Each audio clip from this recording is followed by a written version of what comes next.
I put myself in a position where I almost lost my life due to gun violence, and in that moment, I had to make a decision.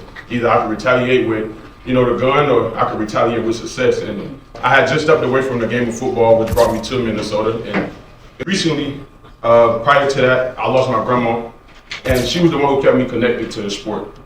I decided to step away from the game. Well, when I stepped away from the game, I quickly felt my community leave, my brotherhood leave, and I remember talking on the phone with my dad for about a month and a half, and I was telling him how I was done with everything, and I wanted to come back home so I could feel that sense of community again and be with my family.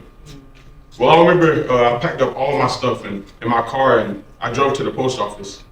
And when I got to the last box, I picked up the last box, and I seen the Ujamaa card land on my back seat. And I thought that you had to be on one end of the spectrum, if I'm being honest.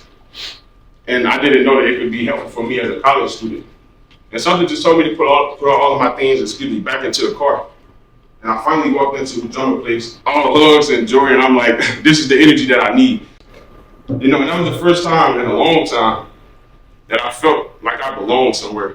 I wanted to give up on everything, and I wouldn't stop. There would have been no FRM, there would have been no juices, there would have been no book, no college graduate, nothing. But Ujamaa Place helped bring that out of me when I felt like giving up on everything. And that's what Ujamaa Place does. And that's my spiel. My name is Zantavious Graham.